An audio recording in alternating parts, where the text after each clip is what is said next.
Hello and welcome back to Live Now with Veenu and Chuck. I'm your host, Veenu Keller, along with my amazing co-host, Chuck Hogan.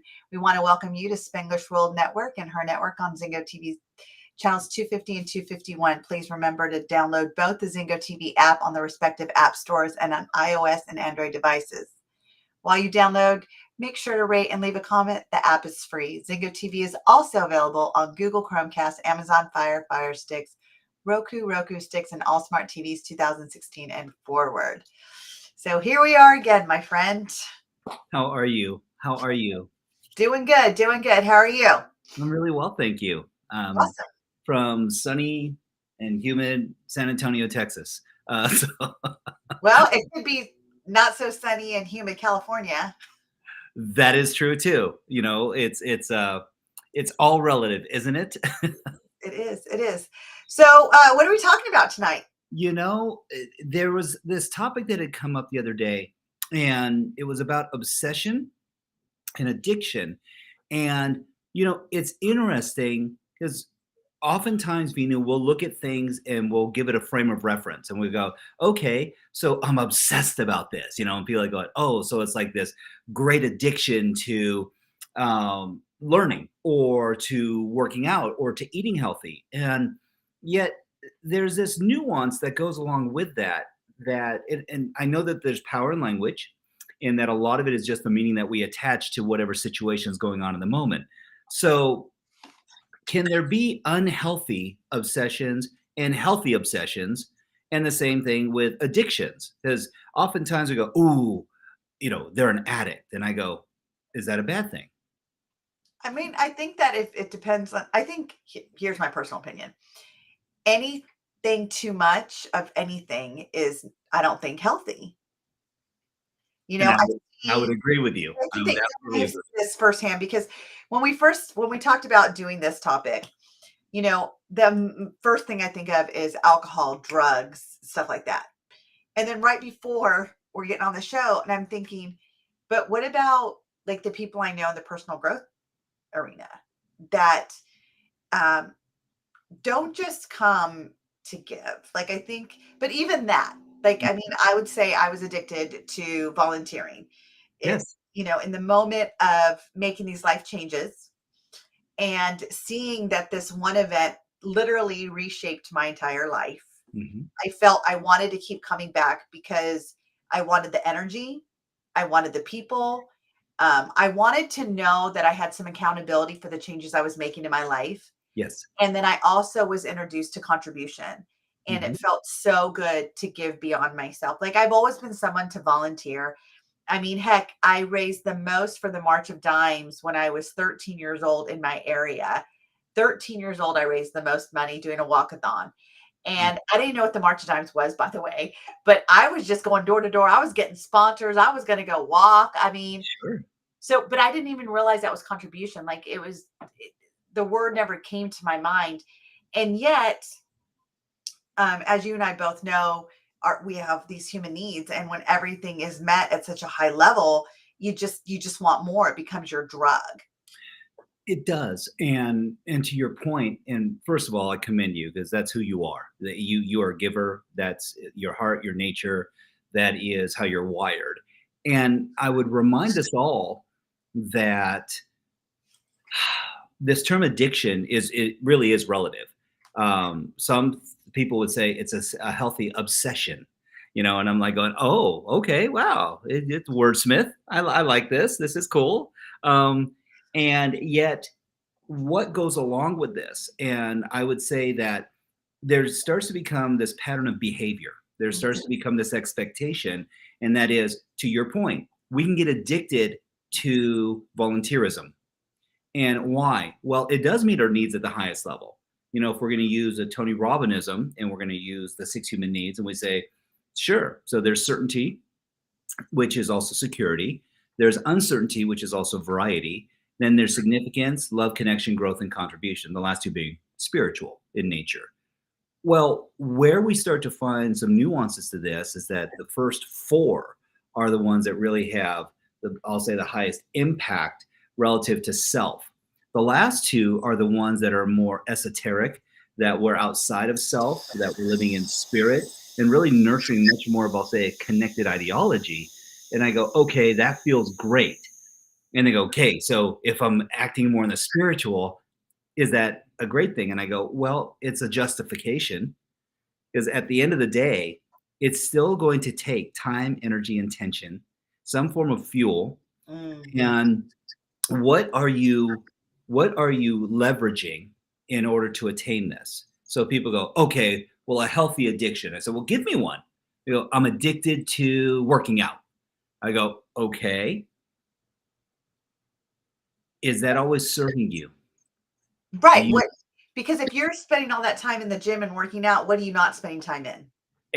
it, and this is where we get to this kind of, oh, okay, so Chuck, but you and Vinu talk about harmony over balance. And I go, yes, yet there's still 24 hours in a day.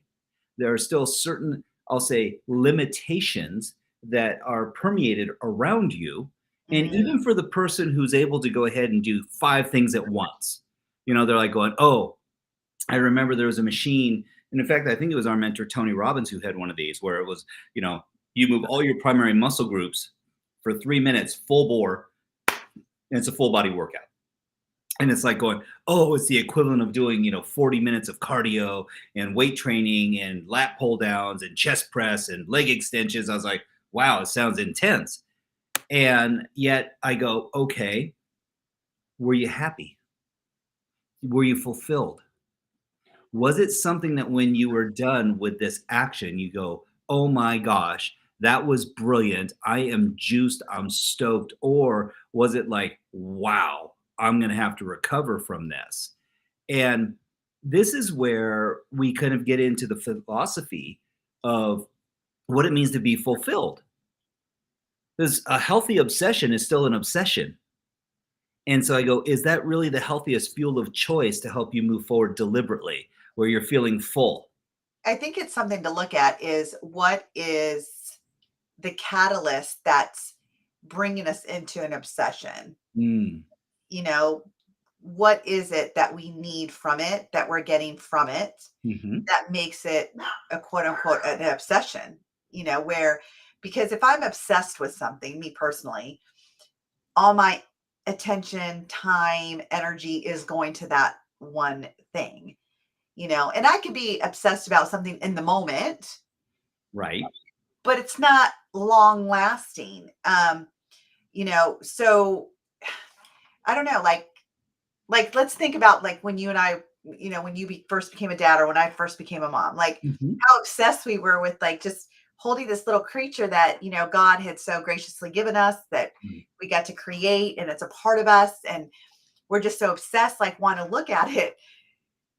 But 29 years later, I'm not so obsessed at looking at him all day, you know?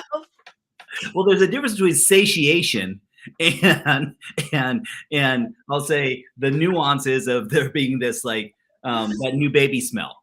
It's like going, okay, you're 29 now. You don't smell like you were when But here's a little baby. that's like the essence of life.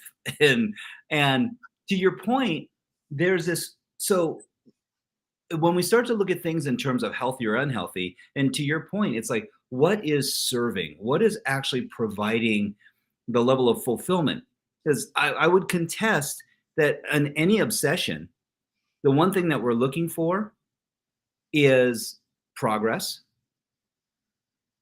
arguably or inarguably, because if progress equals happiness, and then when something is new in the beginning, the obsession, there's this relevance because we're like going, oh, there's all the possibilities that come along with it. Because how many ways are there to actually be obsessed? You go, tons, tons, till we get to that point of satiation. And I Mhm. was reminded of this as I've met people who have ADHD, and I'm apparently one of them at an uber high level and was never diagnosed. And it required a lot of discipline Right. where I struggled for many years. And for anyone who's listening out there in TV land who has gone through this, and you're like, going, oh, but that's you, Chuck. That's you, Venu. That's not us. And I go, if you find yourself squirreling, if you find yourself being pulled away, And to your point, Vinu, it's like, going, okay, when I really target my focus on something, I'm obsessed about it, and I'm like, going, okay, why? And you hit the nail on the head. We're meeting our needs at such a high level that we get this sense of fulfillment. Mhm. And almost like you get this FOMO if you don't, right? It's that fear of missing out.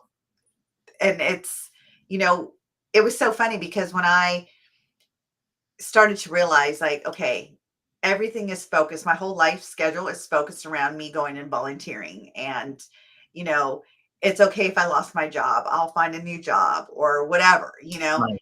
Um, and I realized in that moment that I was probably so addicted but it wasn't just the event, it was what I got from the event I was addicted to.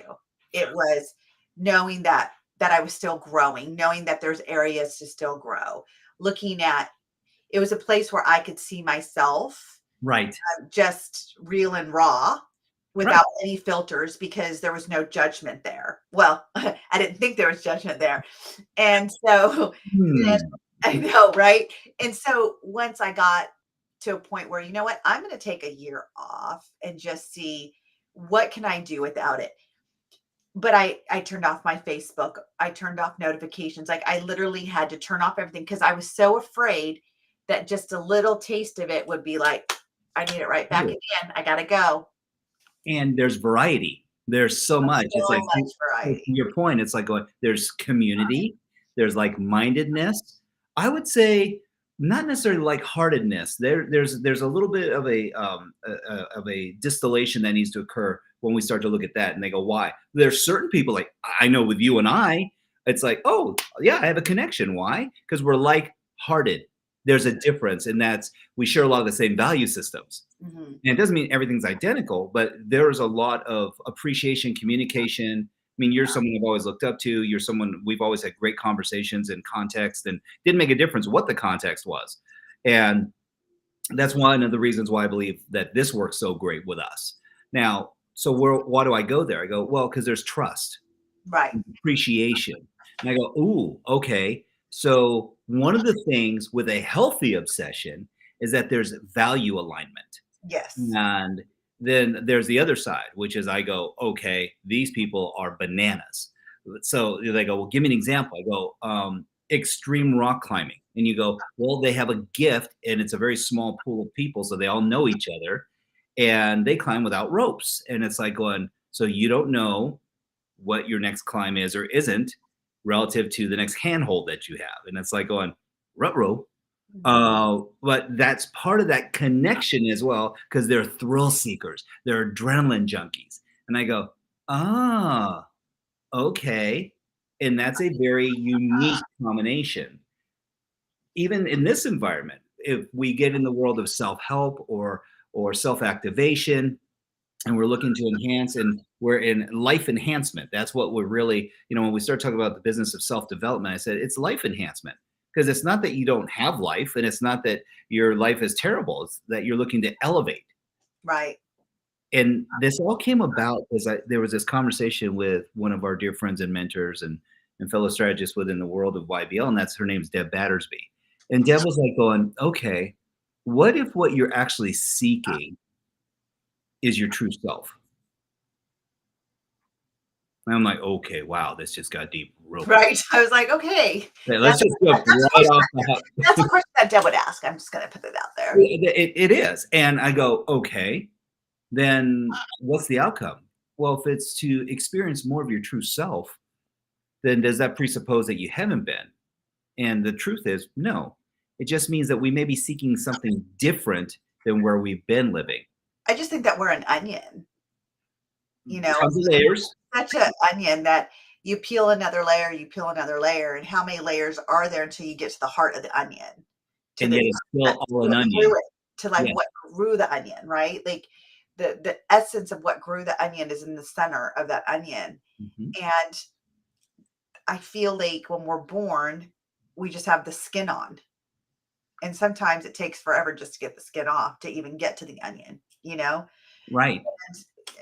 That's why it's such a great metaphor. And, you know, back to what you were saying to your point about is addiction and obsession healthy or not? And I would say this, that we have to define what healthy is, even. True. If we are so addicted to something where our our kids are suffering, our spouses are suffering, our work is suffering, our clients are suffering, there's suffering that's happening because we have got to put our time and attention on one thing only or whatever, then is that healthy? You and I always talk about the harmony of things. Hmm. If you know, I mean, even people that obsess about God, like, if everything is God, if everything is universe, if everything is above us, and that's all they think about, then how are you thinking about your job? How are you thinking about your family? I mean, you got to create the space to balance, and that's to balance so you can have the harmony, right? Like to make it all intertwine with each other. There can be, in instances, too much of a good thing, as you Yeah, mentioned. yes. And I where I totally would say obsession becomes where now we create habits and rituals around supporting an ecosystem. right. And so it's kind of like cake. And people go, "Ooh, don't do that." I'm like, "Yes, I'm gonna do it. I know it's around dinner time, and yet I'm gonna do it anyway." Cake can be one of those obsessions for people, and they go, "I don't care what kind of cake, as long as it's moist and it's delicious and it's like savory." They go, "I don't like overly sweet cake. I like rich, luscious, like a chocolate souffle." It's like, "Ooh," and I go, "That souffle is not cake," and they go, "Shut up, Chuck. It is. It's whatever I wanted. I need it to be right now." And so why do I go there? And I say, because if you had souffle every single day, would it still be a healthy addiction? And it's like, well, I might get tired of it. I might not be in the mood for The it. association with it. Well, and do I need it? Mm, Oh, okay. And now it's like going, because there are some instances where even and they go, okay, Chuck, but that's different. Working out. I go, well, there are days when your body needs rest. There's days when cardio or going and maybe doing meditation or yoga or engaging yourself in a different way, but you don't have to lift the heavy weight in order to have that introspection or that connection with self. And I go, ooh, okay. So this harkens back. I don't know if it's that I'm going, okay, is it good for us? I go, well, arguably or inarguably, compared to what? mhm. Like drinking 6 bottles of beer? Yes, working out is definitely, I'll say, on the forefront of health and vitality. Where I believe we can get into obsession is when we're so committed to it Yes.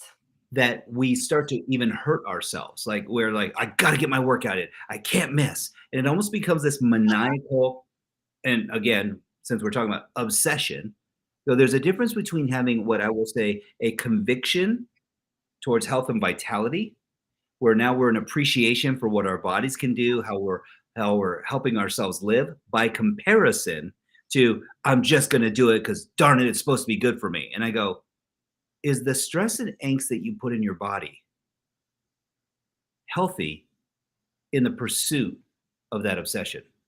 So what's it costing you, right? It's what's it costing you to It get is to get currency. the thing, you Ex- know, to get the exactly. thing. And so it's, again, what are we gaining Hmm. from the obsession, and what are we sacrificing to get the obsession? I got called out on this some time ago by someone, and I said, I really believe that in life, everything has a currency: Yep. time, energy, intention, motivation, commitment, brain cells, whatever the case might be.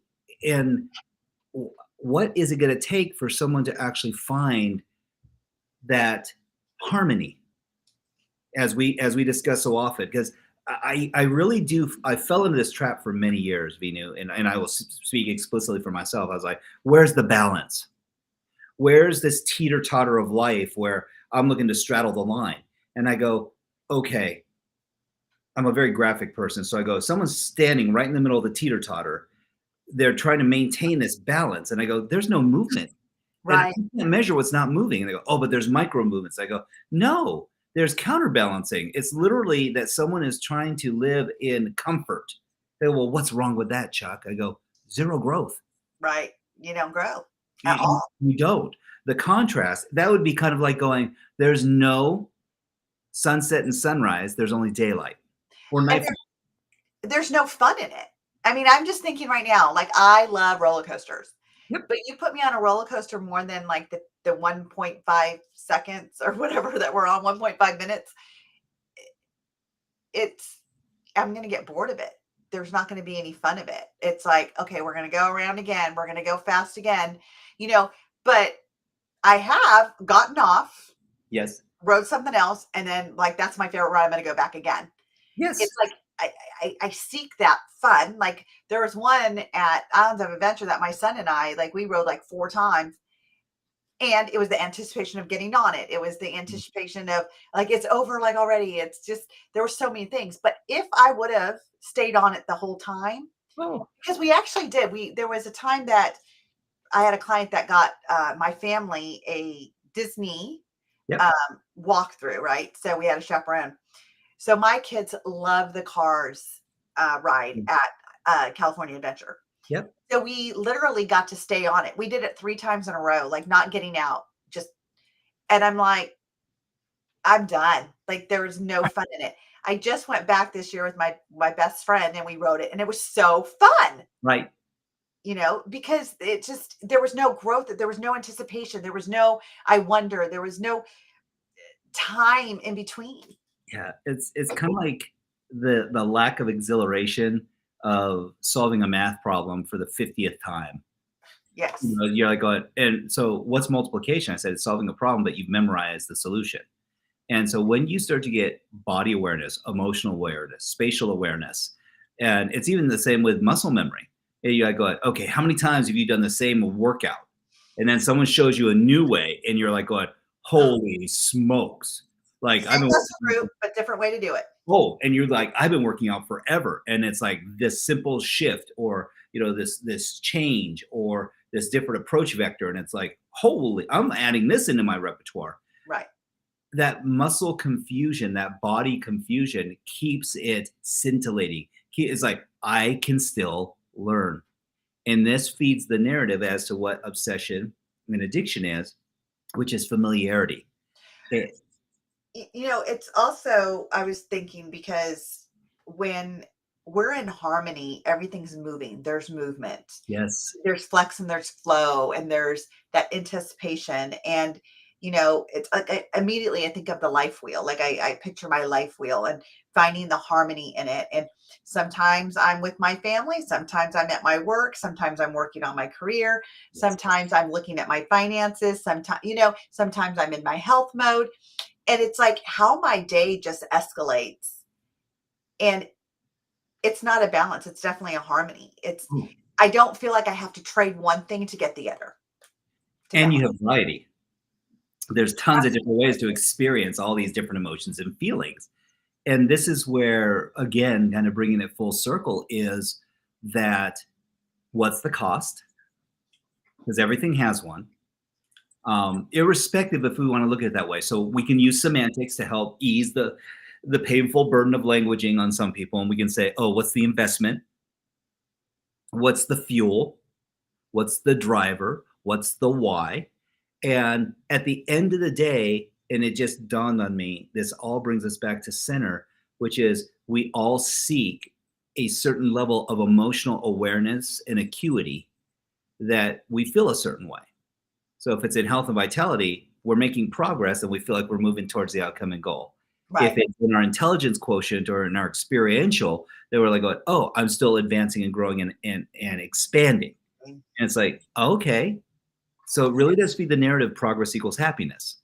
And what feeds progress is possibilities. When we know that there's compelling future and an opportunity, right?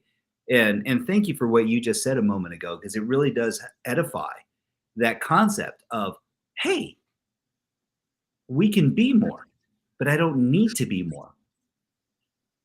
And this is where this whole conversation with Deb Battersby came about, because it was like, okay, so if we're seeking a higher level of self, or not, in fact, that's not even the way she put it. She said there is no higher level. There's just where you're at right now.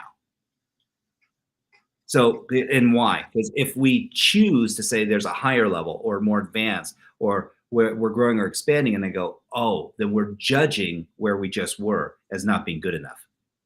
That there's Mm. always enough, right? And it's like, okay, so now I need to be indifferent as well. But you know what? Again, I'm going to bring it back to harmony, because when we're trying to find the balance, that's where judgment comes in. I didn't spend enough time with my kids today. Yes. Oh, I didn't put enough time in my work today. Oh, you know what? I didn't even work out today. You know what? I forgot to do my morning routine today.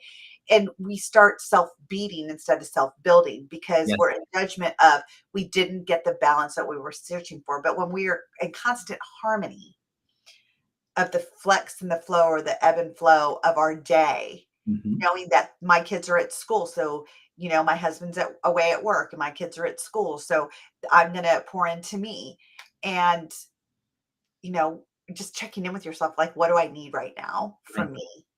This morning it actually happened. I went and I worked out, came home, took a shower, and I'm like, I don't have a client until 12:30. Oh, I have so much work to do today. You know what? I'm not. I just want to sit. I want to do nothing. I want to watch TV. I want to eat a good breakfast. I just literally poured into me without any guilt, knowing that my work time will start at the appropriate Yes. time. And then I had my kids and I was able to pour into my kids afterwards. And make them dinner and whatever and have discussions with them. And it just, there's no judgment. There's absolute no judgment when you are just learning how to harmonize your life and be in the And moment, like you were just talking about with Deb. Is just be in the moment. Like, this is my life today. Tomorrow, my life is going to start differently. But today, it started this way. And yay. and there's something that came into your energy when you were just sharing that with us, and thank you for that. And it was that there was self-appreciation in that moment. That it wasn't self-judgment; it was actually appreciation, and say it's okay to feel this way. And in fact, I'm going to reward myself by providing me with the opportunity that we can go ahead and slow down for the moment Yes. and just appreciate where we're at and kind of meet ourselves. We do this professionally with people all the time. We meet them where they're at. We don't beat them up and go, "Oh, you really screwed up. Oh, you messed up, royal." And I love what Emily's saying here. She goes, "I love catching." Oh, thank you, Emily. She said, "I love catching you last. We are right where we are supposed to be, and we are enough as we are. We are growing." And amen, sister. That's the truth. And yet there's this aspiration, and again, we use all these flowery terms, and I go, growth. They go, it's aspiring, and it's motivating, and it's enthusing. And I go, yes. And is that more valuable than appreciation and gratitude? I've yet to meet anyone who's living in that state of gratitude. Some would arguably call it a beautiful state, or a state of we. Well, it's because we put the conditions around everything. In order to be, we have conditions around it. In order to get, we have conditions around it. In order to say, I'm in a beautiful state or whatever, we have to put conditions around it. Right. And what if there was no conditions? What if conditions didn't exist? Would we be happy? Would we be where we wanted to be? You'd be living like Michael Singer talks about, which is untethered, Yep. and that we don't put any expectation on the level of appreciation, because there's almost an expectation that comes along with, oh, were you appreciative enough? You weren't grateful enough, so you didn't reach that level of fulfilling yourself and others. It's like, oh, for the love of Pete, Hmm. at what point in time can we all agree that you're not broken? Right. You don't require to shift or change or adjust. You don't need to have a breakthrough. I go, boy, that sounds really painful at times. That in order for you to have the life of your dreams, that you need to have a breakthrough, or that you have to have a distinction or a learning or a lesson. I go, what if you could just appreciate the moment, whatever that looks like, feels like, and the experience of it? I actually believe that living in appreciation is the most advanced form of growing that anyone can actually experience. Right. But appreciation also has no conditions. That is correct. And so let's test the theory for a moment. I go, okay, playing. If you're in appreciation and feeling grateful, you go, wow, then it's a lot of fun. So the loss of someone, I go, if you're in appreciation and grateful for them, then you're going to remember all the beauty about them and all their energy and the connection that you still have, irrespective of the physical bodies here. Right. If it's in love, in a relationship, I go, ditto, same thing. It's like, wow, okay. So is that the ultimate state of being? And let's throw the massive monkey wrench into this. Can you be addicted to gratitude and appreciation? Can you be obsess over this where and this is where I say there's a difference between being grateful and doing grateful. So now you've really twisted my mind, because if we're thinking about a healthy addiction or obsession, I think that would be great. Like if we were obsessed about being in gratitude and appreciation, like truly not to gain anything, just to be in it, where would that take our life? I wonder, and thank you for that. That's a beautiful, beautiful proposition in your question. And I think, in fact, I'll say it a different way. I believe and I feel like when you talk about the Dalai Lama or someone who has kind of transcended just the manifestation of physical body and really is looking at world peace, that they're going, well, just be in the moment. This moment is the blessing. That's why it's called the present. It is the gift that we all get to live in. And I remember hearing this of someone who was in AA, and they go, okay, just one more minute. And then if a minute's too long, just this next moment. And then if I could say for the next 10 seconds, then if I could say for the next 3 hours, Yes. then if I could just say for the next day. And it's like, okay, so we built capacity by cultivating a healthy culture. But I will remind everyone on this session today that your mindset is based on your heart set. Mm. Being able to feel the way that you need to feel most often will fuel where our focus goes and our attention and what really starts to draw us into what we need in our lives. Yeah. It doesn't mean that we're not going to have reaction. That's part of the human condition. Yet what becomes obsessive is if we indulge constantly in the response that we've had in the past to a certain stimuli. So in other words, oh, this happened in the past. Well, you always do this. This is a consistent thing with you. And it's like, whoa, whoa, whoa, whoa. Why is it okay then for you to indulge in prosperity, happiness, gratitude, and appreciation, and this other person's stuck in an addiction? Right. Huh. That means I was judged when I had aspired to live in appreciation.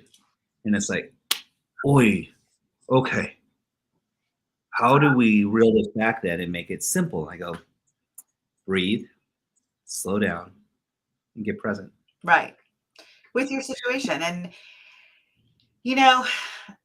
I just think that if we would focus, like put the attention on where we're at, stop. Because there was one point I remember in my life that I literally was addicted to the growth, that I forgot to be present with where I was already at. I didn't know how, actually, because I felt that if I would just got present with where I was at, that I would get satiated with it and I would not grow anymore.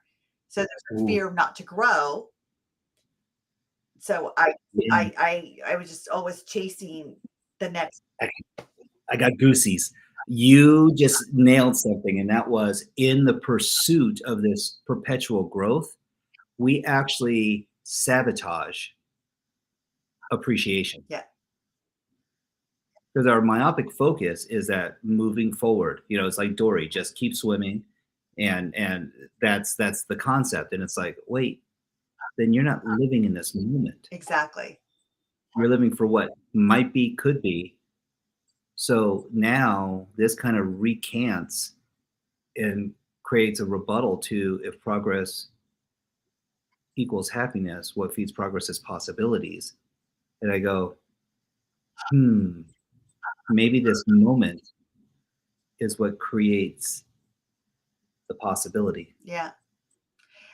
For the progress. And I think that we think it's a healthy addiction. And that's the other thing is like what we think, how we define what healthy addiction is, what we define healthy obsession is.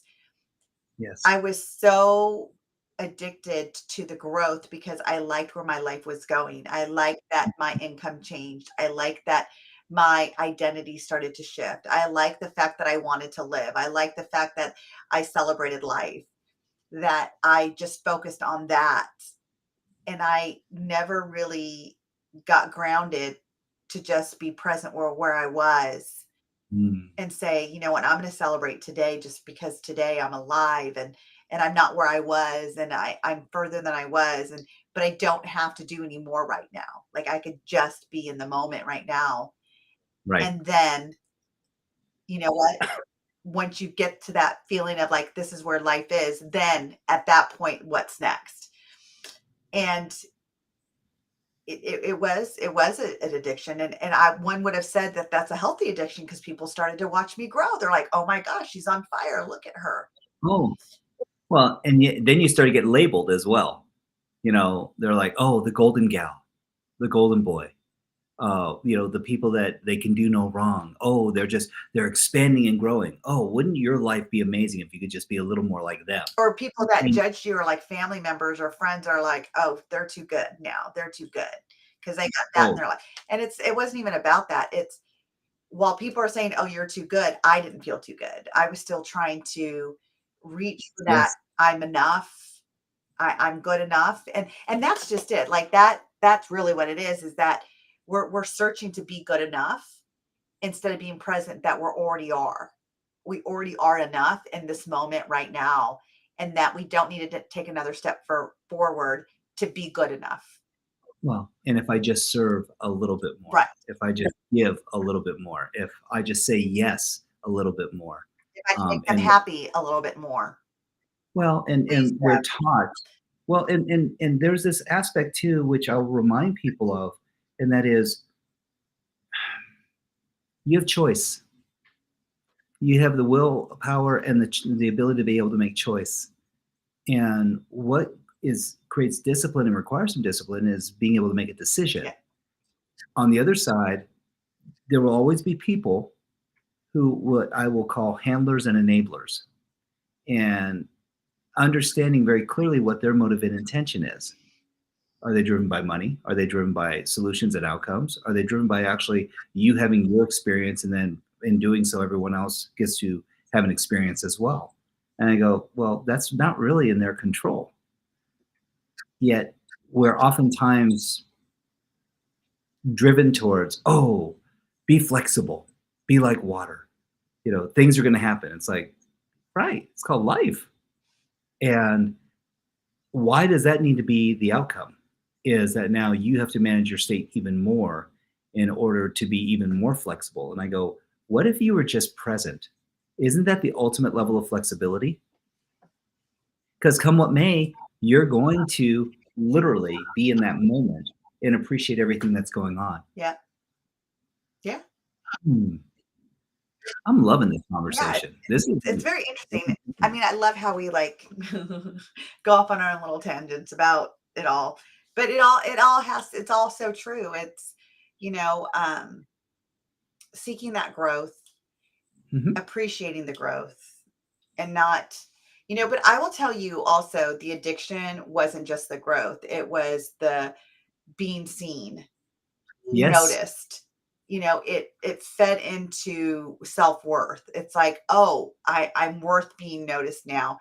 Oh, now I'm worth it, and it that the title, the affirmation, the attaboys, the attagirls, and yes, Vinu, I mean, you're spot on, and so there's this conditioning that occurs where now we're getting accolades, we're getting acknowledged for our presence and for living in that beautiful state. And I often found that what started to happen in some environments is that you would give everything, and then at the end of the event have to recover.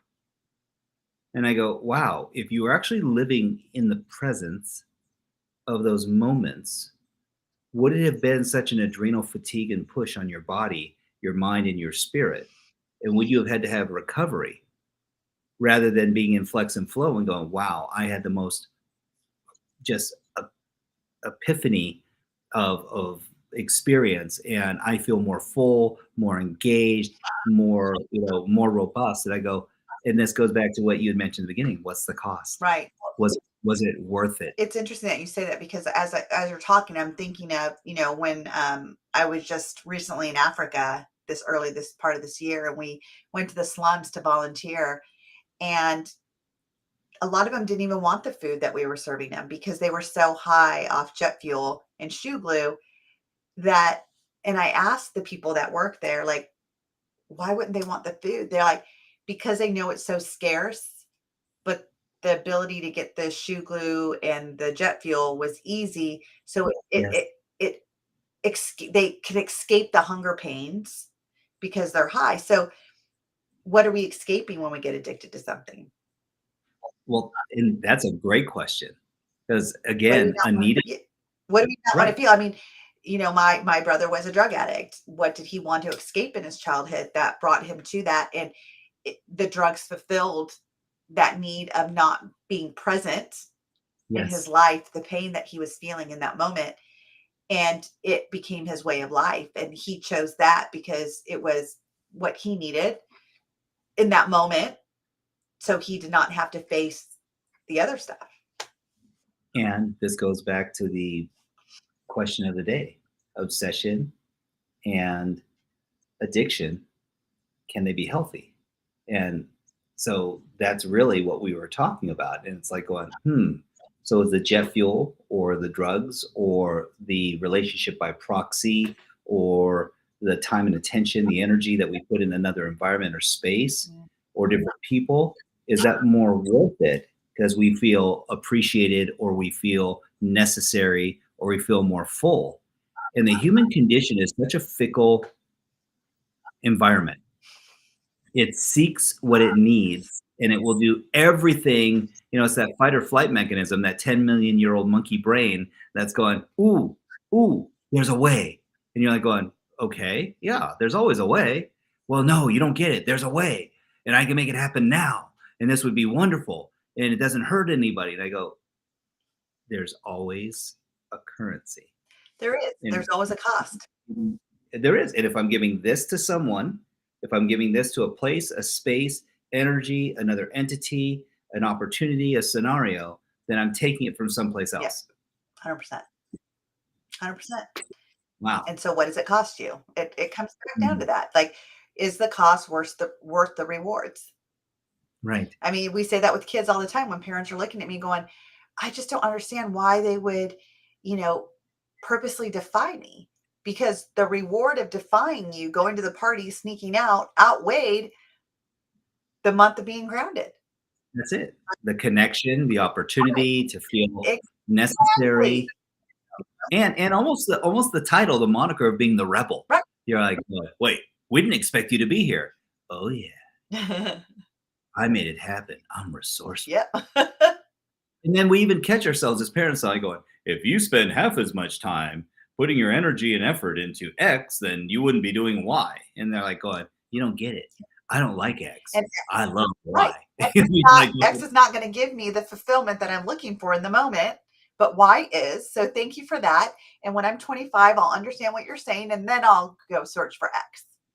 or you can just go ahead and bless them with the same curse that our parents told us. And they go, just wait till you have a child Right. of your own. And they're just like you.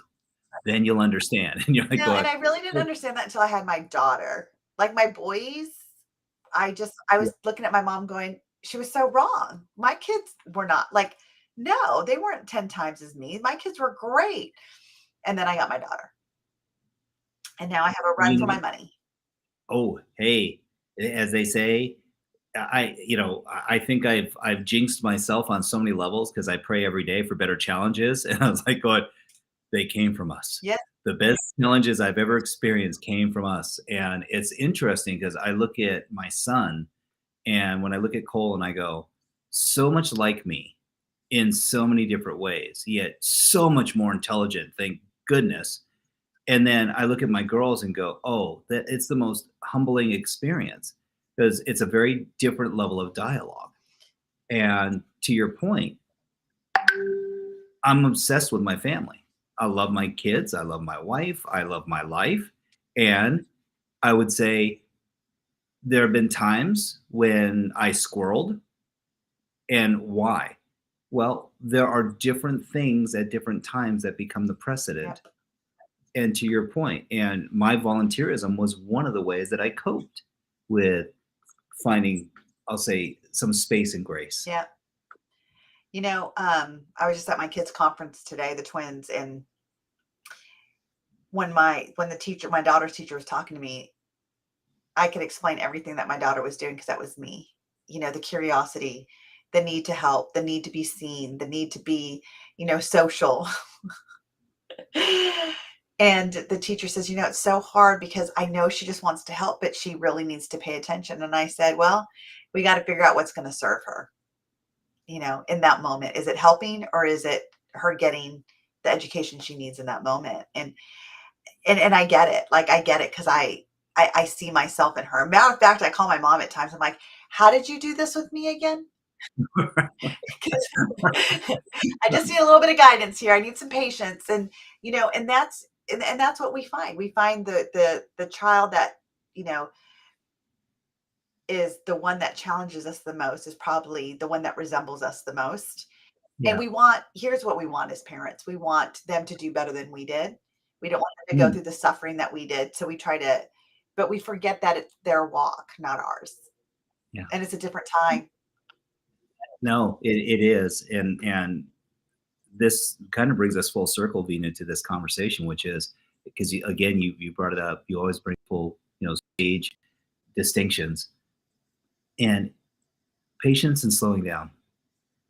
Yeah. How we can ensure. I don't know if the title of obsession or addiction are as imperative as understanding that when we slow down and we get present, that we can actually live in appreciation and then elect to live in that space of health and vitality, of spirituality, of faith, family, fitness, and finance, and body, mind, and spirit. And it gives us that opportunity. Yep. It really does. Well, my friend, it has been a pleasure once again diving into these great conversations with you. Thank you all for joining our conversation tonight, all the comments and cheering us on. Thank you so much for being a part of it. This show can also be heard on Spanglish Radio Network. Please check out www.spanglishworld.ca for all your news and programming. Spanglish World, watch it, hear it, download it, read it, and live it.